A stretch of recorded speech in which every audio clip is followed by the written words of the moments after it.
amis, nous sommes aujourd'hui au siège de la Nifilets avec le PDG, M. Anne-Frédéric Balma. Bonjour M. Balma. Bonjour M. Lasme. Merci de nous recevoir. Avec grand plaisir. Nous sommes la radio Génération. Vous êtes ingénieur en informatique. Par votre génie, vous avez mis au point la Nifilets. Quel est l'objectif majeur ou principal d'une telle invention, la première du genre qui révolutionne l'Internet? Effectivement, la valeur ajoutée que nous, on a voulu créer en développant cette technologie, c'était de permettre aux populations rurales surtout d'avoir accès à l'énergie, également aussi d'avoir accès à l'Internet.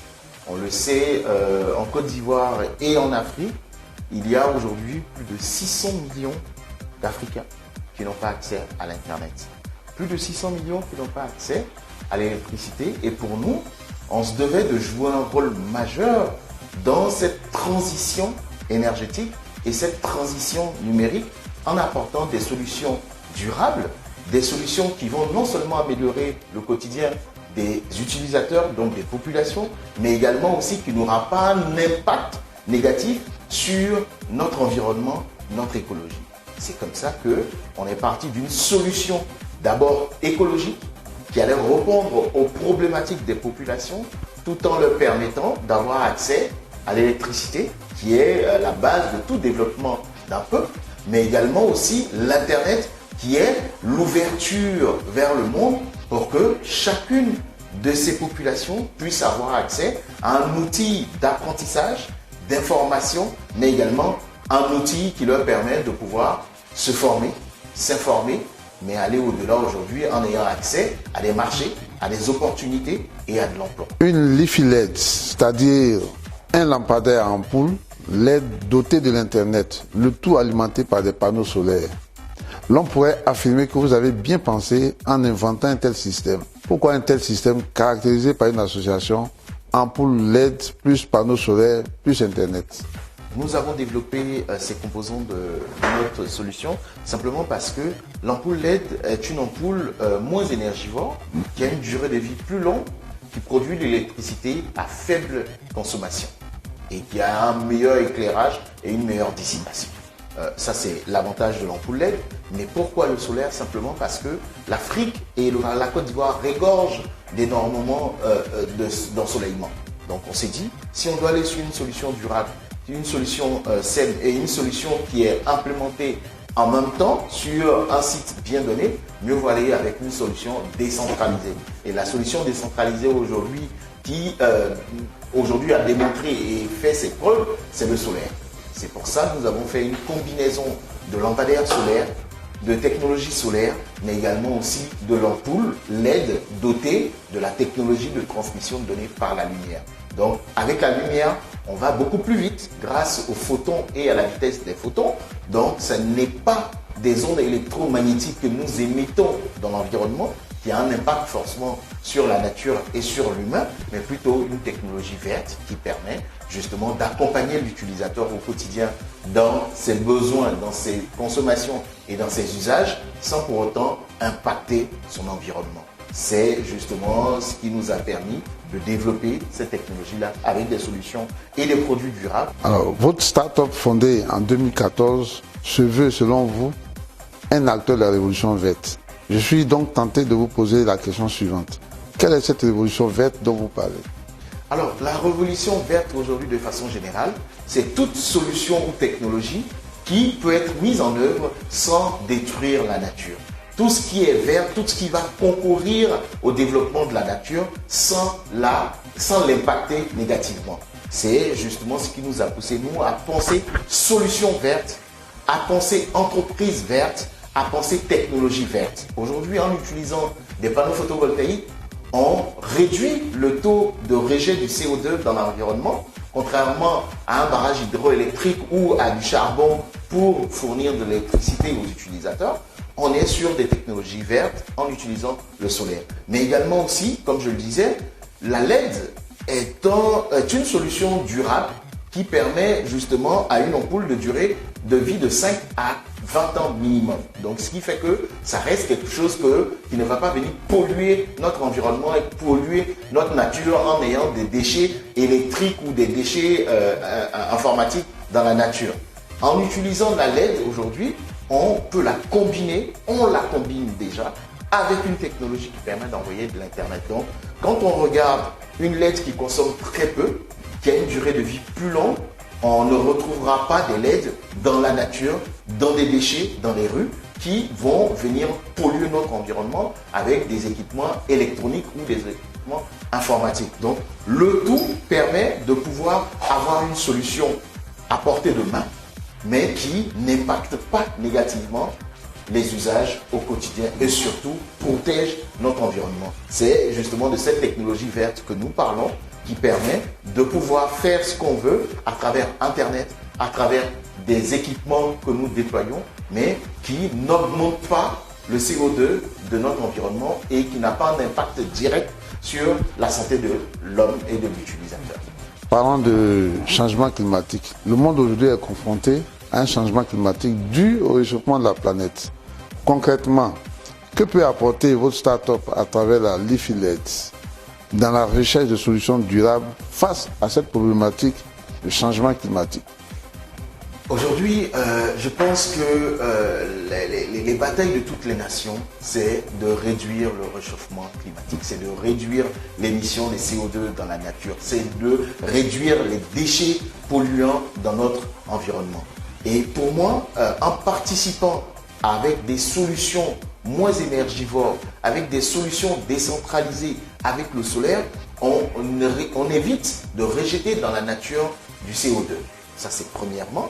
En utilisant des équipements durables, on évite également de retrouver des déchets dans l'environnement. Et le tout concourt justement à réduire le taux d'émission de CO2 à travers des technologies saines, des technologies qui permettent au quotidien aux usagers, en les utilisant, de ne pas émettre plus de pollution qu'ils ne le faisaient avec certaines technologies traditionnelles.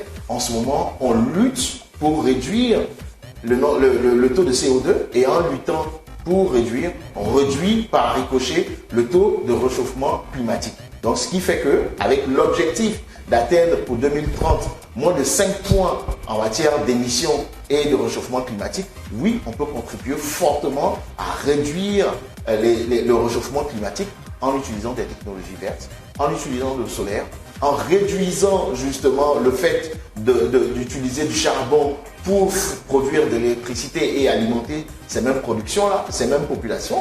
En utilisant le solaire, on leur permet justement d'utiliser des technologies moins énergivores qui sont faciles à déployer, rapides à déployer et qui utilisent pour source d'alimentation le solaire que nous avons à foison. Et on imagine ce que cela pourra apporter à la Côte d'Ivoire et au continent tout entier avec les espaces que nous avons. Donc on n'aura pas besoin de déforester pour pouvoir produire de l'électricité.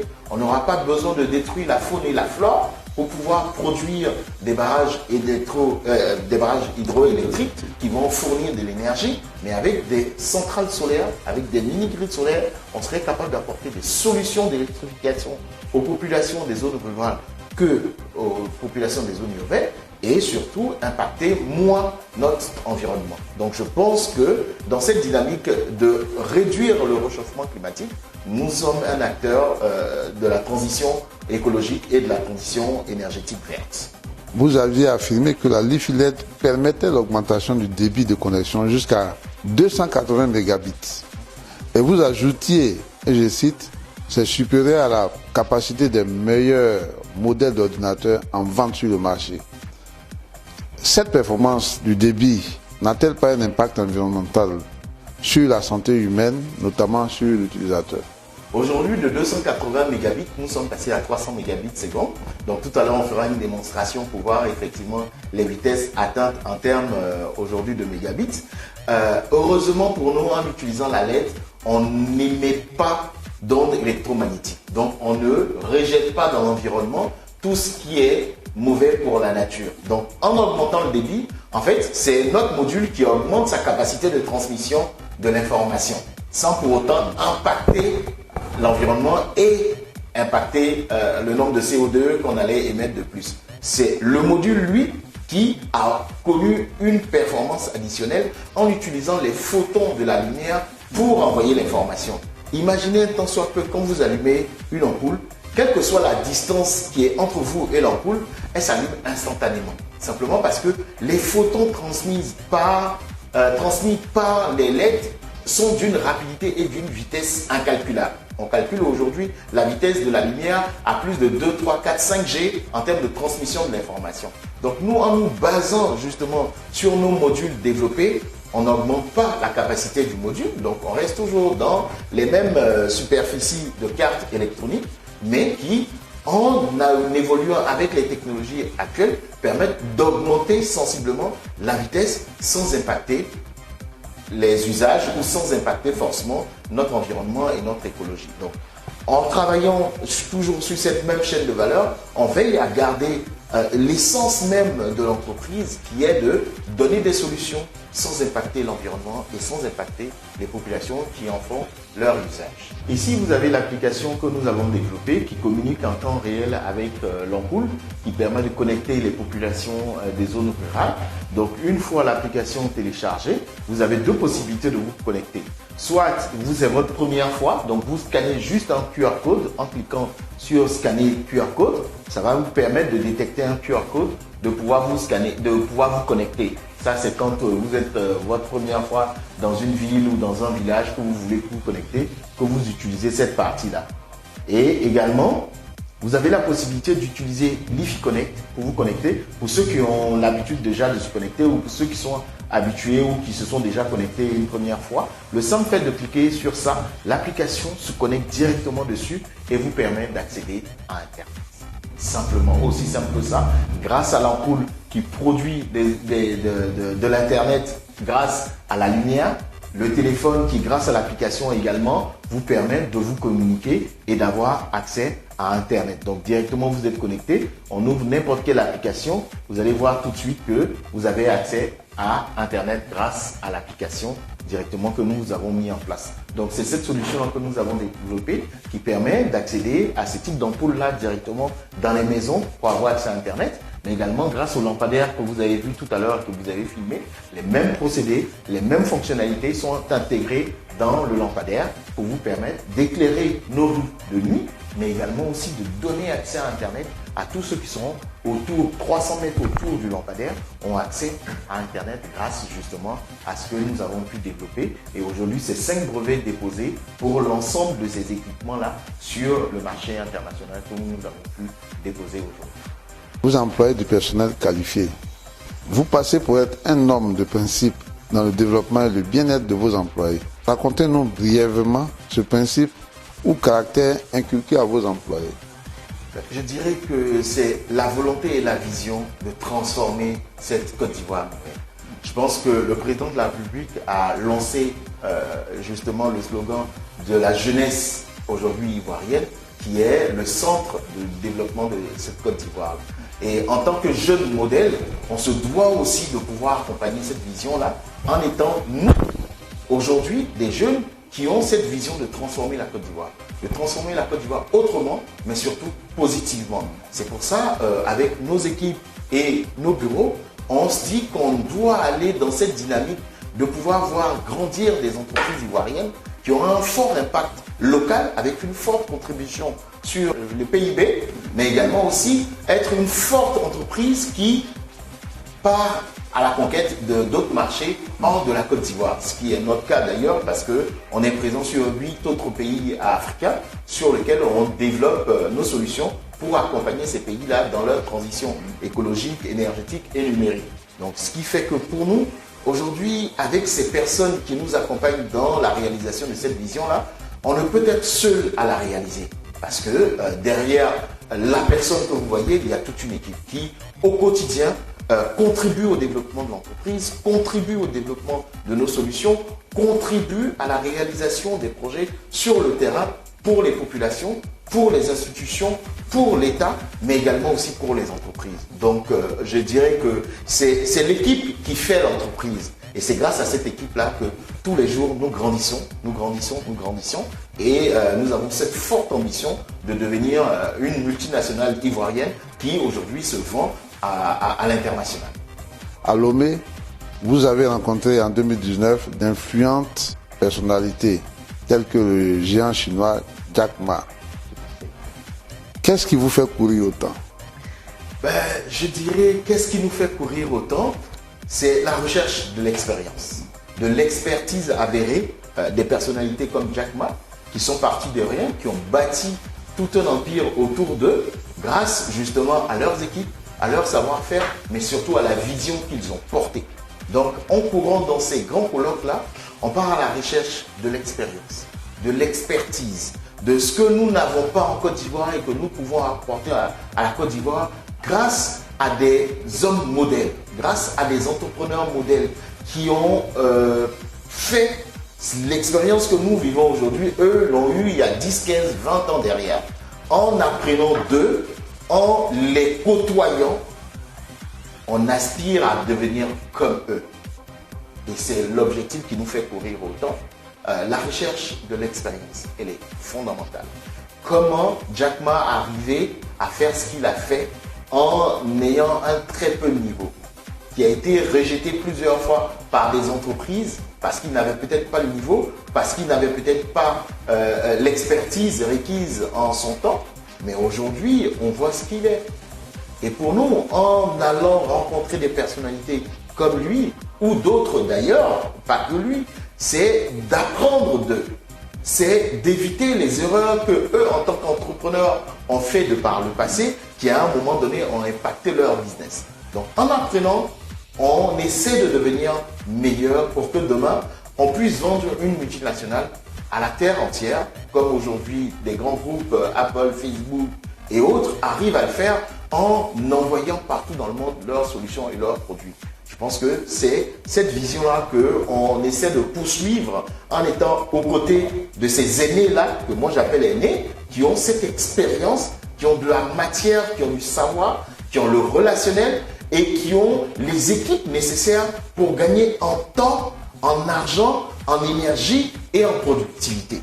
C'est ce que nous recherchons en allant auprès de ces différentes personnes-là, rencontrer des partenaires d'affaires également, mais aussi conquérir du marché.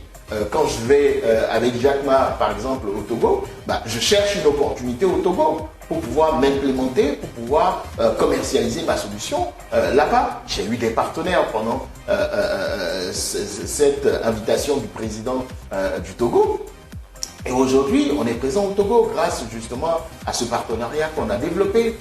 C'est la même chose au Burkina, c'est la même chose au Sénégal, à Madagascar, c'est la même chose. Donc pour nous, en y allant, c'est de regarder à chaque fois qu'on arrive dans un pays l'opportunité pour nous de pouvoir nous déployer, de commercialiser nos solutions, de trouver des partenaires locaux, des partenaires techniques pour pouvoir grandir sans cesse. Donc, dans cette vision-là, c'est un développement 360 autour de nous, de notre activité, mais aussi de l'entreprise qui, pour nous, on la voit d'ici 5-10 ans, devenir une multinationale. Et pour nous, c'est de se servir de modèle de ces entrepreneurs-là et de grandir justement en sortant de notre cocon, en sortant justement de nos habitudes pour se dire, on est en Côte d'Ivoire, notre marché, c'est pas la Côte d'Ivoire, c'est l'Afrique, c'est le monde.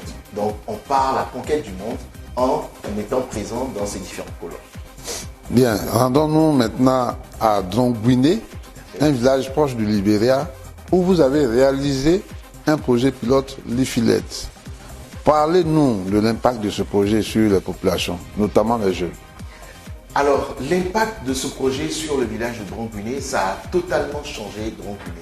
Dans la mesure où, quand on était arrivé, c'était juste après la guerre en Côte d'Ivoire, dans les années 2002, autour de là, qu'on a connu la forte crise et les tensions en Côte d'Ivoire.